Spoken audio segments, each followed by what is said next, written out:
Bonjour et bienvenue dans cette vidéo de culture générale. Dans ce cours, nous allons parler de l'adolescence et ses problématiques. Commençons par définir ce qu'est l'adolescence. Selon l'OMS, l'Organisation mondiale de la santé, les adolescents sont toutes les personnes âgées de 10 à 19 ans. Maintenant, nous pouvons passer au sommaire.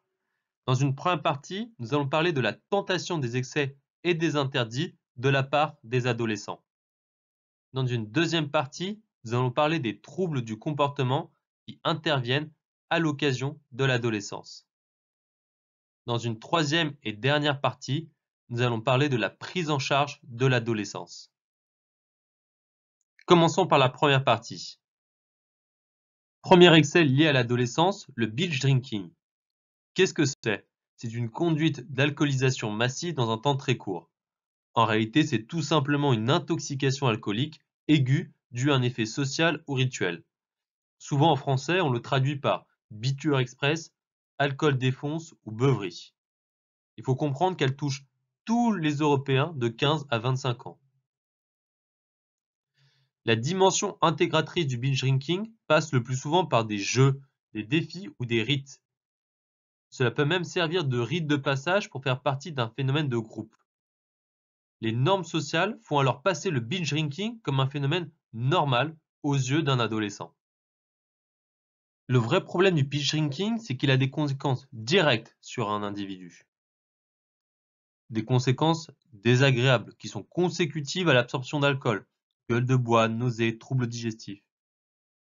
Mais le binge drinking a aussi des conséquences sur la santé de l'adolescent, écart de comportement, troubles cardiovasculaires, troubles cognitifs, éventuellement un coma éthylique. Enfin, le binge drinking a aussi des conséquences sociales, perte de contrôle, violence, bagarres, accidents de la route. Vous trouverez dans le cours papier, disponible sur notre plateforme, un reportage consacré à l'alcoolisme chez les jeunes. Nous vous conseillons vivement de le regarder. L'alcoolisme est tellement devenu un phénomène important chez les jeunes que le gouvernement a décidé d'intervenir. En 2008, il a légiféré sur l'interdiction de vente d'alcool dans les stations-service, sur la vente d'alcool réfrigéré, sur la vente à domicile et a aussi renforcé les contrôles. L'interdiction d'alcool est désormais interdite aux moins de 18 ans. Parallèlement à ça, l'Académie de médecine a proposé en 2007 15 recommandations pour lutter contre le phénomène de l'alcoolisme chez les jeunes. Parmi ces 15 recommandations, on note un renforcement des mesures existantes pour réduire l'accès des mineurs aux boissons alcoolisées. On note l'interdiction du parrainage de soirées étudiantes par des producteurs d'alcool. On note l'interdiction de l'alcool dans toutes les manifestations sportives. Et on note le développement de l'éducation à la santé dès l'enseignement primaire. Autre tentation et excès de la part d'un adolescent, la consommation de tabac. Il faut savoir que le tabac est la première drogue consommée chez les jeunes. En effet, 30% des jeunes de 15 ans sont des fumeurs réguliers et 23% des 15-19 ans fument quotidiennement. Il faut savoir aussi que les fumeurs sont aujourd'hui majoritairement des garçons, même si l'écart avec les filles tend à se réduire. Le vrai problème de la consommation du tabac lorsqu'on est jeune, c'est qu'elle crée une dépendance. En effet, on estime que 50% des adolescents qui ont commencé à fumer ne parviendront pas à s'arrêter. Et surtout, 25% d'entre eux mourront d'une pathologie liée au tabac. Que dit la législation sur le tabac? La loi E20 de 1991 réglemente sa promotion et sa publicité et surtout interdit sa consommation dans des lieux publics.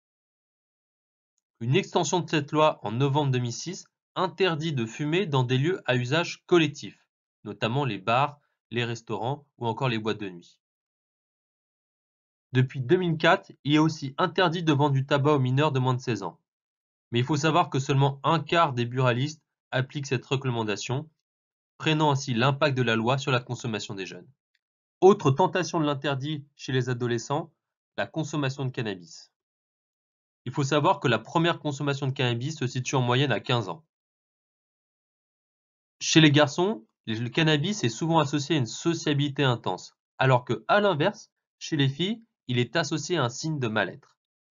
Le vrai problème du cannabis, c'est que Si la consommation est régulière et ou excessive, il engendre des conséquences qui sont importantes. Destruction des neurones, isolement social, problème d'assiduité scolaire, développement de maladies mentales comme la paranoïa ou la schizophrénie. Que dit la législation sur le cannabis? C'est un produit illicite et qui est classé comme stupéfiant au niveau international. En droit français, les stupéfiants sont des substances vénéneuses dont l'usage, la détention, la culture, l'importation et la cession sont complètement interdits. Ainsi, la législation française sur les stupéfiants repose sur 3 principes: l'interdiction de l'usage, l'orientation de l'usager vers une réponse pénale d'ordre sanitaire ou pédagogique, et la répression du trafic. Il faut savoir que toutes les infractions, même commises par des mineurs, peuvent donner lieu à des poursuites judiciaires au pénal. Que signifie le terme usage?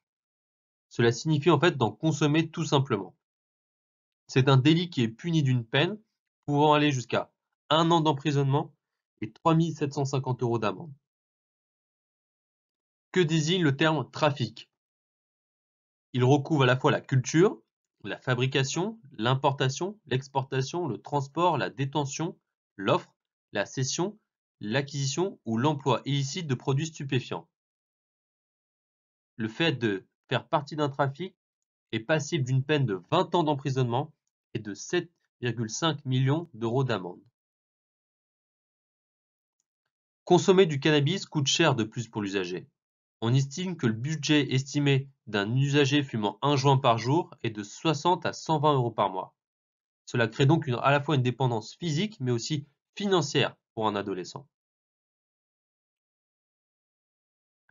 Autre interdit lié à l'adolescence, le premier rapport sexuel. Il faut savoir que contrairement aux idées reçues et souvent véhiculées par la presse, les jeunes d'aujourd'hui n'ont pas de rapport sexuel plus précoce que leurs parents. L'âge du premier rapport sexuel se situe en général vers 17 ans pour les garçons et pour les filles. Le plus important lors d'une première relation sexuelle, c'est de pouvoir se protéger. Aujourd'hui, on estime que 85% des adolescents se protègent avec un préservatif lors de leur première relation sexuelle. Cela laisse quand même 15% des adolescents qui ne se protègent pas. Malgré cela, on constate que les grossesses précoces sont à un niveau assez bas et on assiste même à une forte diminution depuis quelques années.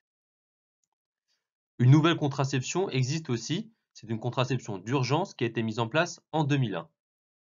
Elle se traduit à la fois par une méthode hormonale, ce qu'on appelle la pilule du lendemain, ou par la pose d'un dispositif intra-utérin au cuivre, ce qu'on appelle un stérilet. Le risque aussi lors des premières relations sexuelles, c'est le fait d'avoir une infection sexuellement transmissible. Les plus fréquentes chez les 15-24 ans sont la chlamydiose, la papillomatose et l'hépatite virale B. Malgré cela, les infections sexuellement transmissibles sont à un niveau relativement bas en France. Et on estime que chez les 16-30 ans, 88,5% s'estiment bien informés sur les IST. Malgré cela, les jeunes installent de plus en plus une certaine distance avec la probabilité d'une contamination. Il y a comme une rupture entre la génération sida des parents, qui a connu l'explosion de l'épidémie des années 80 et 90, et celle d'aujourd'hui. C'est le moment maintenant d'attaquer la deuxième partie de notre cours consacrée aux troubles du comportement qui peuvent intervenir à l'adolescence. Premier type de trouble de comportement, l'obésité. C'est un phénomène important aujourd'hui chez les jeunes et surtout en forte augmentation. On estime en effet qu'aujourd'hui, 15% des jeunes sont en excès de poids, 4% sont obèses. Les causes de l'obésité sont très simples, à la fois excès d'apport énergétique et insuffisance d'activité physique. L'obésité a des conséquences à la fois physiques, augmentation des troubles cardiovasculaires notamment, et physiologiques. Il faut savoir surtout que la lutte contre l'obésité est aujourd'hui devenue un enjeu majeur de santé publique. Outre les campagnes de prévention massive, il y a aussi la création de structures de prise en charge et de soins spécialisés, comme le REPOP. Autre trouble du comportement chez les jeunes, la boulimie, qui est un trouble psychique qui se compose à la fois d'épisodes d'absorption de nourriture en quantité importante et incontrôlée, mais aussi de comportements compensatoires comme des vomissements ou des périodes de jeûne. La thérapie cognitive comportementale est celle qui a fait le plus ses preuves pour prendre en charge la boulimie. Il faut aussi savoir que les antidépresseurs peuvent apaiser certaines crises. La boulimie est une maladie essentiellement féminine puisqu'elle touche à 90% les femmes. Autre maladie qu'on retrouve souvent chez les adolescents, l'anorexie, qui est un trouble du comportement alimentaire. Il va se manifester par une déformation de l'image de soi, une perturbation de l'estimation de sa taille, de son poids et de ses formes. Tout cela va conduire à une volonté exceptionnelle de maigrir. Il faut savoir que l'anorexie est une pathologie qui est essentiellement féminine. Les conséquences physiques de l'anorexie peuvent être très graves: ostéoporose, problèmes cardiaques ou encore retard de croissance. Autre trouble du comportement présent chez l'adolescent, la dépression. Attention à ne pas confondre déprime et dépression. La déprime, c'est une série de symptômes comme la morosité ou l'instabilité émotionnelle.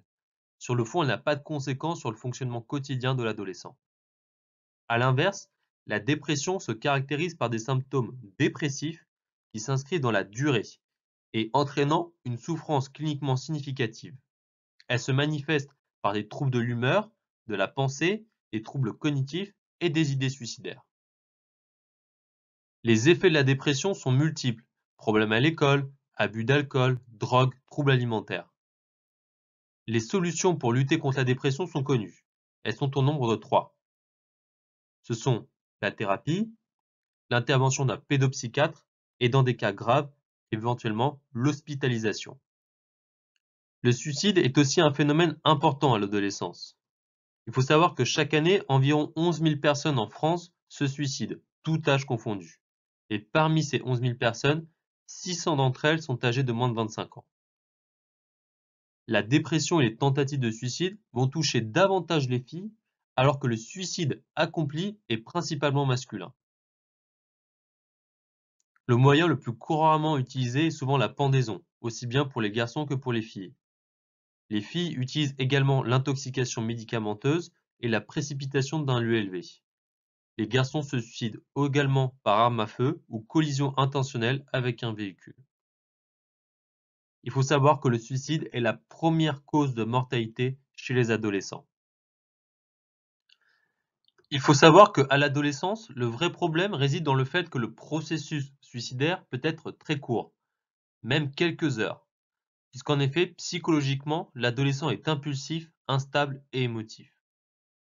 Il faut aussi savoir qu'une prise en charge et un suivi post-tentative de suicide sont déterminants afin d'éviter une récidive. Maintenant, nous arrivons à la troisième partie de notre cours consacrée à la prise en charge de l'adolescence par les professionnels de santé. La prise en charge de l'adolescence prend 3 formes. La première, c'est les actions de l'État. Un plan santé des jeunes a notamment été mis en place en 2008 pour protéger leur santé. Il a été renouvelé et renommé en 2016 Plan bien-être et santé des jeunes.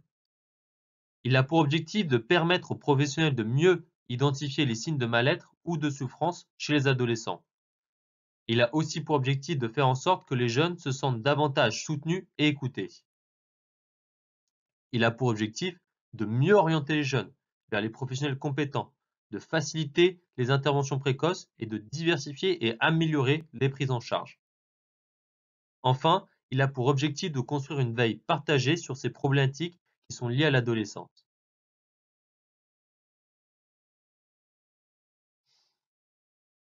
Deuxième type de prise en charge, la création de lieux d'écoute et d'aide aux adolescents.